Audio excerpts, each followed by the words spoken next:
y transmitirle mi sorpresa, pero sobre todo la alegría de que hoy tengamos este salón lleno de gente que vino acá a reunirse, a escuchar, a pensar, a reflexionar y a acompañarnos en esta gesta, porque la verdad que venimos de una etapa complicada, estamos en una etapa complicada, y lo sabremos nosotros. Estamos en una etapa muy complicada por varias cosas. En primer lugar, porque gobierna la Argentina no una novedad, no una derecha moderna y democrática, no finalmente un partido político hecho de empresarios de la no política, sino que nosotros sabemos muy bien que por enésima vez gobierna este país el neoliberalismo. Por enésima vez. La verdad que a mí, compañero, desde el primer día y antes del primer día de este gobierno, de hecho lo dije públicamente en una época donde con Justo, con algunos otros, éramos, obviamente, con nuestro movimiento, ¿no? Con lo que se ha dado en llamar el kirchnerismo, pero con pocos compañeros en proporción, veníamos denunciando lo que iba a hacer el gobierno de Macri. En aquel momento, por eso digo, una situación complicada, porque ya que nos gobierna el neoliberalismo, de nuevo, que Argentina haya vuelto a tropezar con la piedra del neoliberalismo, como ocurrió varias veces. Ocurrió, para dar una lista breve, en el 56, después del golpe militar al general Perón.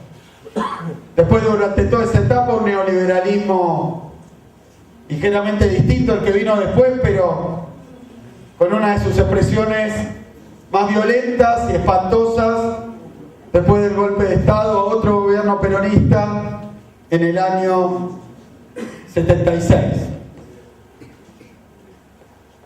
Y con la vuelta de la democracia, lamentablemente, porque muchos pensábamos que la recuperación democrática después de la dictadura militar iba a significar también un cambio profundo en las políticas públicas, pero lamentablemente el primer gobierno democrático no pudo imponer otra agenda económica y terminamos de nuevo con el Plan Austral, el Plan Primavera, en otro gobierno que terminó haciendo, presionado también por circunstancias adversas, como siempre, pero terminó haciendo una política neoliberal y después profundizada en los años 90, con el dolor de que haya sido un gobierno de signo peronista, que con sus mutaciones y en esas circunstancias llevó adelante el programa de privatización, de apertura.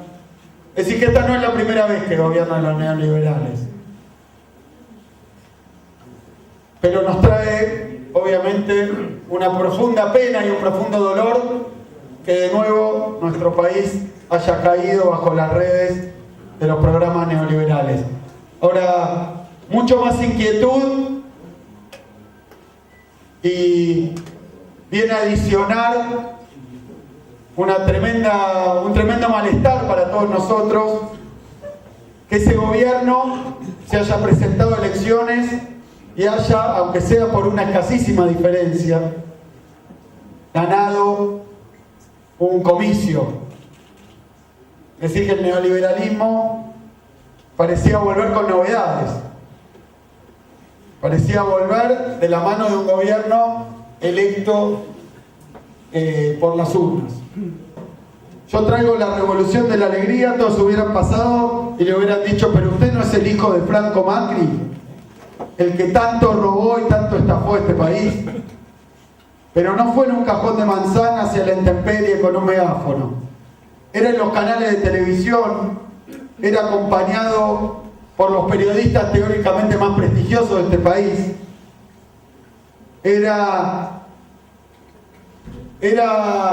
también apoyado por los economistas y los consultores.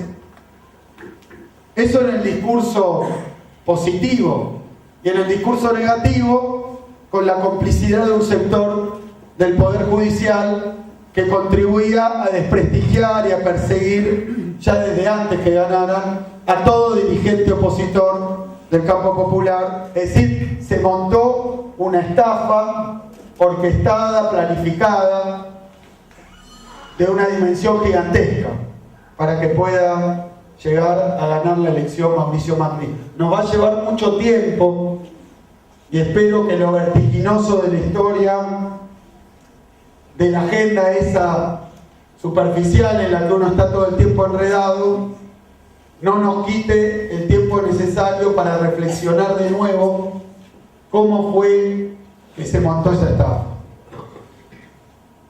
Y vuelvo a esto porque probablemente, y lo decíamos allá en el Congreso, esto va a ser cortocircuito. Macri vino a aplicar el programa económico que es el mismo de Martínez de Oz. Y no estoy exagerando, obviamente que la historia no se repite, obviamente que hay diferentes etapas, diferentes momentos, diferentes coyunturas, diferentes velocidades, pero si uno enumera fríamente desde la economía de qué se trató el programa económico de la dictadura, dice abrir las importaciones, dice permitir la libre entrada y salida de capitales, dice poner la tasa de interés interna, hoy de BAC, altísima, para que esos capitales que entren generen esa famosa bicicleta financiera. ¿Qué más contenía ese programa económico? Bajar los salarios. Eso, en términos jurídicos, es la flexibilización del mercado de trabajo. En términos económicos, es la reducción de todos los componentes que hacen el salario directo e indirecto de los trabajadores. En términos sociales, es quitarle derechos que se adquirieron a través de enormes luchas en nuestro país. Pero bajar salarios, abrir las importaciones, permitir la especulación financiera, reducir todos los gastos del Estado vinculados al bienestar de las mayorías sociales. Lo mismo, Estoy describiendo el programa económico de Martínez de Oz, pero podría estar describiendo el programa económico de Cavallo y podría estar describiendo el programa económico de Mauricio Macri, porque todas esas medidas, cuando se toman en conjunto, desfinancian al Estado, reducen cada vez más la actividad económica nacional, la industria nacional, reducen el poder de compra de las mayorías populares, así que al desfinanciar el Estado, al quitarle fuentes impositivas, al reducir la demanda, generan un déficit cada vez mayor. Ese déficit se cubre con endeudamiento externo, que se explica que es para cubrir los gastos del Estado, pero es también al mismo tiempo y fundamentalmente para sostener la especulación financiera de origen externo. Bueno, ese mismo programa económico es el que se está aplicando en la Argentina. Lo extraño, lo peculiar, lo novedoso, era que los que lo estaban llevando adelante habían llegado al gobierno a través de las urnas. Pero uno dice, ¿qué pasó? ¿Nuestro pueblo quería destruir las jubilaciones? ¿Destruir la salud, la educación? No, le prometieron otra cosa distinta. Cada vez que uno recuerda y se toma el ratito de recapitular cuáles eran los ejes de campaña de Macri. Voy a decir algo sacrílego acá, pero a veces la campaña parecía peronista. Podemos vivir mejor, nadie va a perder ningún derecho. El fraseo, el guión, voy a subir las jubilaciones con el 82%. Voy a ver pobreza cero. Era un programa, fíjense, en la publicidad, en la propaganda, en el marketing, le ofrecía a nuestro pueblo incluso cosas que nosotros con el gobierno no habíamos conseguido dar plenamente, que nos faltaban. Por eso digo que fue una enorme estafa. Pero que en la medida en que el discurso fuera por allá, yo decía esos primeros días, justo te acordás, una elección se puede ganar con marketing, pero es muy difícil gobernar con marketing y publicidad. Porque ahí no hace falta recurrir a la filosofía griega, romana, alemana. Ahí prima algo que los argentinos, y en esta casa sabemos y aprendimos bien. Él podrá decir cualquier cosa, pero un filósofo argentino contemporáneo nos dijo: la única verdad es la realidad. Es la realidad. Y eso constituye y articula todo un programa político. Nosotros no le podemos mentir a la gente, porque la única verdad es la realidad. Y le habían mentido de una manera alevosa. Y miren, decíamos, con el tiempo va a crujir. Porque hoy el gobierno y Macri cumple su destino histórico, sus compromisos de llevar adelante esta política, o bien cumple lo que le prometió a los jubilados, lo que le prometió a los trabajadores, lo que le prometió a los sectores medios, lo que le prometió a los empresarios, a las pymes, a los productores. Y bueno, y acá está. Cumplió con sus jefes, cumplió con sus mandantes. Y para alguien como Macri, eso nunca está en las mayorías populares, ni en las urnas, ni en los compromisos democráticos. En un proceso electoral, yo no puedo decir que simplemente algo feo y algo malo. Es profundamente antidemocrático, porque dice nuestra Constitución que el pueblo gobierna a través de sus representantes. Y nosotros tenemos un sistema electoral donde cada tantos años votamos. ¿Qué pasa si esos representantes no nos representan nada? ¿Qué pasa si nos mienten? ¿Qué pasa si dicen cualquier cosa para recoger los votos, pero después gobiernan para otra gente, para otro lugar? Esa estafa electoral no es nada más algo que yo planteo como un problema político y como un problema de hacer política, de discurso político. Lo veo como un problema central. Este experimento se trató de eso, de ponerse en el gobierno, de adueñarse del gobierno para hacer lo contrario de lo que habían prometido. Y eso no lesiona simplemente al que lo votó porque se siente engañado. Lesiona al sistema democrático de la Argentina. Es profundamente antidemocrático. Incluso con un discurso, y me permito decir porque a mí me tocó estar en España en las últimas elecciones, y es el discurso que están llevando a todo el mundo, que generan algo como una especie de culpa, que ejercer un derecho es una culpa, y que los únicos señalados y autorizados para tener un nivel de vida digno son ellos, son grupos minoritarios, y que comer todos los días, o poder tomarse unas vacaciones, o tener un celular, es un privilegio para unos pocos, no un derecho. Miren cómo actúan con el miedo. El miedo a la represión si protestás, y el miedo a perder el trabajo si lo tenés. Son recursos muy básicos, emociones. Por eso también han conseguido que una parte importante de nuestra sociedad no razone. Muchas veces no razone. Y a uno le cueste dar una discusión en base a argumentos. Y rápidamente se convierta en se robaron todo. Una cosa que presuntamente será que han leído las causas judiciales mejor que yo, porque yo leo causas y causas judiciales donde nunca pueden demostrar nada. No son datos, no son hechos, son frases. inculcadas a través de los medios de comunicación. Y fíjense, porque me quiero detener un ratito en la cuestión tarifaria. Les hicieron creer que las tarifas eran regaladas y que la energía no la pagaba nadie y que nosotros subsidiábamos a todo el mundo. Pero entonces yo me pregunto, ¿por qué no fundieron todas las empresas? Miren, yo les voy a explicar cuál es la clave de la cuestión tarifaria. Nosotros en Argentina tenemos gas y petróleo.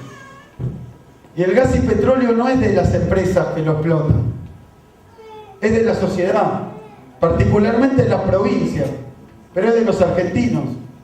Y nuestra política tarifaria, la que se impuso desde que llegó Néstor Kirchner, fue que se pudiera cobrar en relación al costo de producción. Al costo de producción, por eso no quebraba.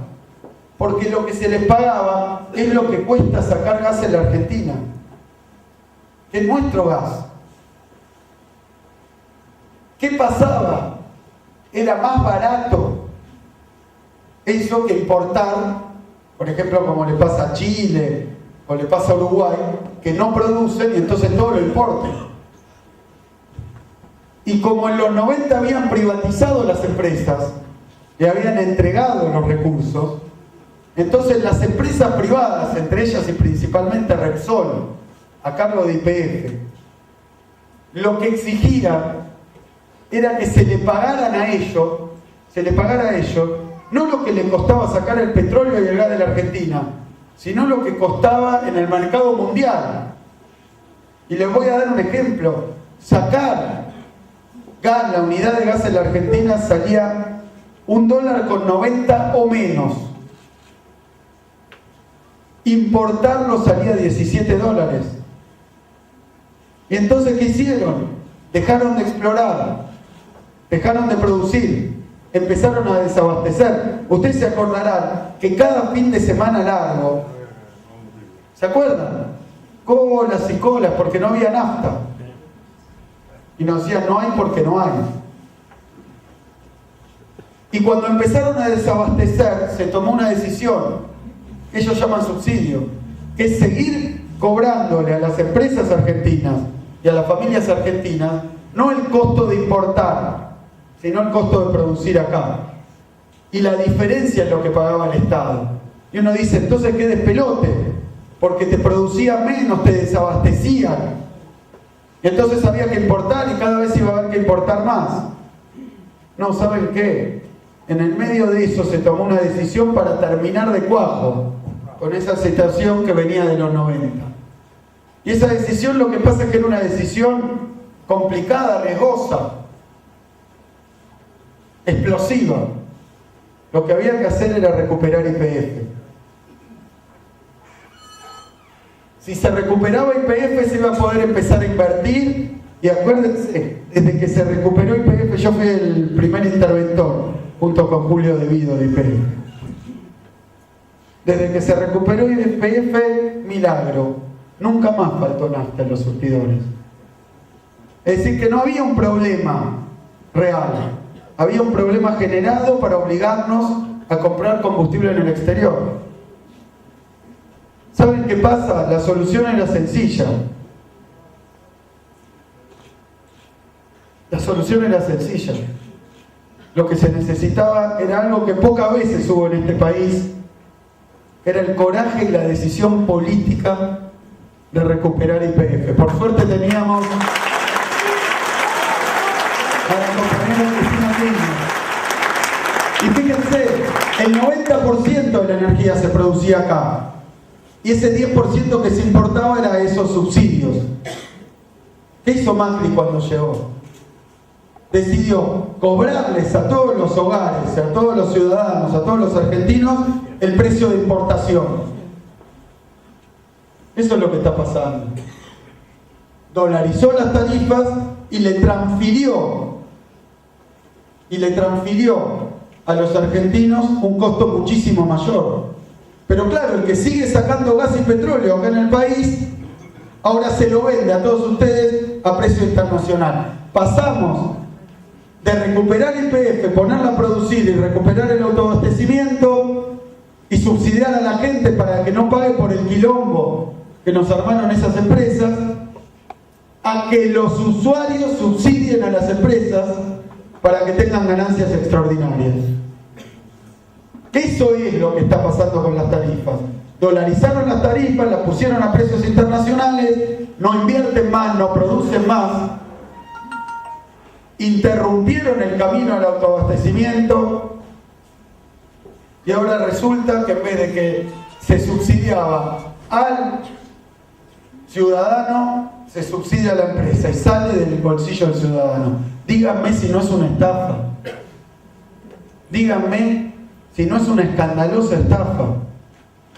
Viene de que nosotros tengamos la capacidad política de ese malestar, no convertirlo en odio con todos, que se vayan todos, que es un desastre. Porque ahí van a ir. Eso van a tratar de hacer. Que ahora la gente se decepcione de Macri y caiga en la antipolítica. En no sirve nadie, son todos iguales. Hay que decirle a todos ellos que la antipolítica ya la conocen bien. Se llama Macri. Hoy nos gobierna la antipolítica. Hoy nos gobiernan tipos que no saben de historia, que no conocen el país, que no les importa a la gente. Hoy nos gobiernan los que han hecho siempre negociados. Hoy nos gobiernan los que dicen que vienen de las empresas, que no son políticos. La antipolítica es esta. Es el momento de ir a hablar de nuevo con todo el mundo. Ese cacerolazo que empezó acá, que después siguió con las dificultades porque ya no podía pasar la otra ley, siguió con la votación de la rebaja de los sueldos a los jubilados, donde no conseguían quórum. ¿Se acuerdan esa vergüenza que no podían porque apretaban y apretaban como tratar de apretar? Pero saben, quiero darle un mensaje a los que aprieta Macri, es verdad, Macri aprieta, como aprieta la gobernadora Vidal. Pero el problema no es que apriete, eso es así, va a ser así. El problema es lo que cede. Por eso quiero un aplauso para un intendente que no cedió, que no se agachó y no se entregó cuando lo vinieron a apretar. No es fácil. Te lo digo. El movimiento popular varias veces sufrió aprietes, persecuciones. En otras épocas nos mataban, nos torturaban. Ahora simplemente te piden que hagas más política. No debería ser para los compañeros que no están dispuestos tan difícil dar ese paso. A lo que hay que responder a los aprietes es con política. Hay que redoblar los esfuerzos para explicar de qué se trata. Hay que redoblar los esfuerzos para explicar lo que es. Hay que redoblar los esfuerzos para de nuevo ir a hablar uno por uno. También con los que se arrepienten, no sean cosas que se arrepientan de eso y después ni quieran ir a votar. Hay que volver a hablar, hay que volver a explicar, hay que volver a recorrer. También he visto algunos compañeros que como eso funcionó, le funcionó a Macri, se enamoraron de eso y quieren copiar esos métodos. Bueno, no, nosotros somos otra cosa, nosotros no vamos a usar el marketing. Vengan a buscarme y échenme ustedes el día que yo piense que para ganar una elección hay que mentir, y hay que decir cualquier cosa, y hay que engañar.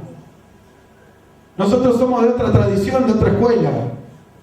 Es un momento donde cuando yo voy por la calle, sobre todo los que votaron esto, me dicen, ¿y ahora qué hacemos? ¿Y ahora qué se puede hacer? Viene la desesperanza. La gente se puede quebrar. Porque sí, porque es desesperante. Que el gobierno que está ahí para cuidarte, para cuidar al que no es ni Techín, ni Mildi, para cuidar a los que no tienen ese poder, ni esa plata, ni ese lobby. El gobierno que está para cuidarte es el que te castiga. El que cuando te echan no te acompaña, como la gobernadora Vidal, que nunca está. Para los que realmente la necesitan, nunca está. Basta de versos, es una gobernadora ausente. Es una gobernadora, alguien dijo el otro día, María Eugenia virtual. Porque ¿dónde está? ¿Dónde está? En las redes. pero no está con la gente. Hacen esos montajes. Bueno, ¿saben qué? Aunque no tengamos hoy los recursos que teníamos, aunque no tengamos el gobierno nacional, aunque no tengamos el gobierno provincial, los que tenemos que estar somos nosotros.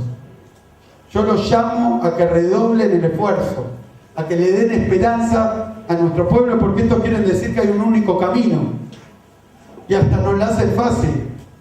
Porque si el único camino que tienen para ofrecer es el Fondo Monetario Internacional, nuestro pueblo sabe bien que ni de la mano del fondo, ni de la mano del caballo vamos a tener más bienestar, vamos a vivir mejor, vamos a ser más felices. Pero nosotros conocemos y también tenemos experiencias históricas. Y ahora no es decirle a la gente que podíamos vivir mejor y estar mejor, como dicen ellos, en el 45 con Perón y Evita. Ahora es muy fácil, estar de vuelta a la esquina, que se acuerden cómo estábamos y cómo vivíamos, con algo mucho más cercano, mucho más posible, mucho más factible, mucho más vivo, como son Néstor y Cristina Fernández de Kirchner.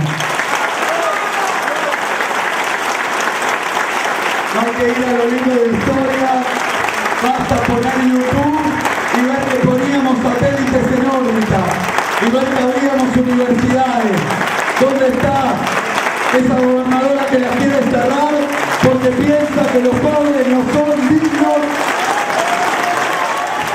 Porque educación universitaria, ahí está para ver los kilómetros de ruta, ahí está para ver casi pleno empleo, ahí está para ver un gobierno que trabajaba para los que menos tienen, con sensibilidad. Ahí estamos nosotros.